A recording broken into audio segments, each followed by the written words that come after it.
Ready? Go!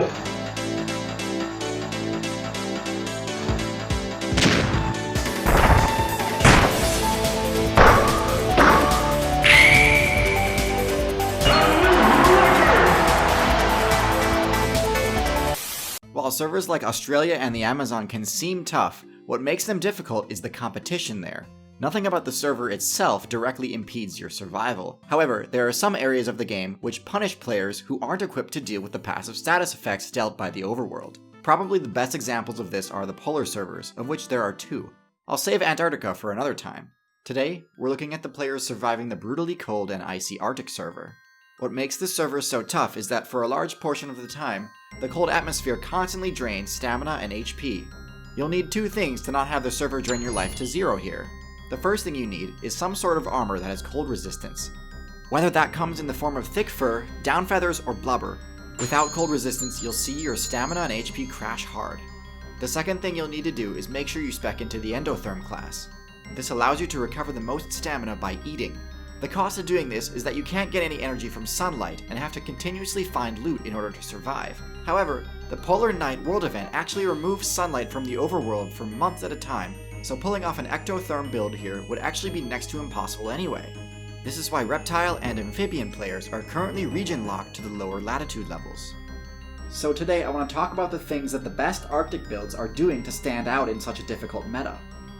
Before we get into it, I want to be clear on what I'm considering the Arctic, so I don't get 1,000 comments asking why I forgot something. The gray wolf, reindeer, golden eagle, wolverine, orca, and moose all may venture into the Arctic, but since they're not exclusive to the Arctic, I'm omitting them for this one. Now, I'm betting a lot of you think you've got me figured out. You're probably guessing that my top picks for the server are going to be the white wolves because of their pack hunting strategy, and the polar bears because of their insane base stats. And I definitely don't blame you. I've showed a pretty constant bias towards high-powered or tactical carnivore builds in previous videos, but in this case I don't think it's that simple. Let's talk about the polar bear first. So bears in general have it pretty good. They're nearly unparalleled in combat, and are also extremely versatile thanks to their omnivorous playstyle. They've also got an awesome, unique ability that lets them skip the tougher stages of the game, waiting until the difficulty drops back down to normal to continue their playthrough. The same cannot be said about polar bears though. While they definitely have the same extreme combat power other bears do, they're not omnivores.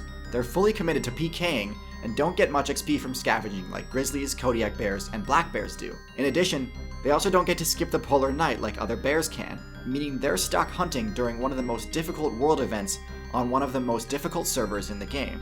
Furthermore, even though they do have crazy high base stats, they don't have any broken special abilities that make them top tier. Their stealth is harshly reduced because of the lack of cover, and also their extremely pungent smell. This means polar bears must constantly outplay their opponents, either by setting traps, or somehow sneaking up on targets in spite of their abysmal stealth. In desperate times, it can mean picking really unfavorable fights. Now, as for wolves in the Arctic meta, they're in kind of a weird place. They tend to hunt in smaller packs, either duos or trios. Why they choose to do this instead of forming bigger clans is beyond me. I'm not a wolf main. This is a problem because wolves really only have two options when it comes to prey, rabbits and muskoxen. Rabbits are pretty much free wins for wolves, but aren't worth near enough XP to sustain a team. On the other hand, 3 wolves aren't near strong enough to bring down a good Muskox player, and so wolves are in the unfortunate but not uncommon position of being forced to either grief builds from lower weight classes, or hope to catch a Muskox that's either really new to the game or already low on HP. Again, a lot of hunters do this, but hunting the weak is not a top tier trait. Wolves are much better off in areas with mid-weight herbivores, but really there's not much reason to play DPS when you could just choose the support version of this build anyway. Don't get me wrong, wolves are still pretty great and can score wins against bigger targets when things go according to plan. They aren't in near as tough a spot as, for example, the Arctic fox, which has hardly any favorable matchups in the region, and has to mostly rely on stealth in order to avoid being obliterated by bears and wolves. On top of this, Arctic foxes are extremely vulnerable to the Arctic rabies virus, and as a result, its player base is declining significantly. I don't want to get too off topic though, I'll cover virus players in a different video. Okay, so if the top predators in this region aren't the top tiers of the meta, who is? Is it the Muskox I was just talking about? Well, I certainly think the Muskox is an excellent build. It's managed to max out its fur skill tree to grant a huge defense bonus. Biting or slashing through its hair is near impossible. Their horns and charge attack are also not something any player wants to get hit by. Having a favorable matchup against wolves and polar bears means their worst issue is lack of food. The spawn rate for plants is just abysmal in the Arctic. Trees are completely absent there, and sometimes the best loot you can find is only moss or lichen. If you like tanks but don't like starving, I think your best option is to switch to a marine tank. There's much better loot available on the seafloor, like clams, seaweed, and fish. One of the top examples is the narwhal. The narwhal excels at being able to find said loot because of their echolocation. This is believed to be amplified by their ridiculous tusk, which can also be used to stun smaller prey. Unfortunately, this cumbersome, unwieldy weapon isn't too useful on defense, and since narwhals are locked into the ocean server, they don't have any counterplay options against overpowered orcas that occasionally visit the Arctic server. That's why the best Arctic build is the walrus. Like the narwhal, it also survives off the loot on the seafloor, but it's got 2 tusks that are much more effective for defense.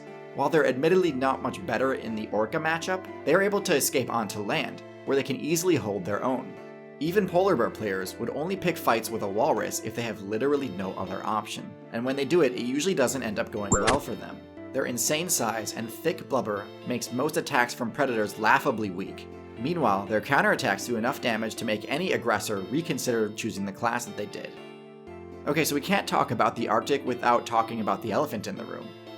One of the game mechanics, called the greenhouse effect, is slowly reducing the player cap in the polar servers. This, combined with ganking by humans, has uprooted the former Arctic meta, and in general just made it an unstable and unbalanced region.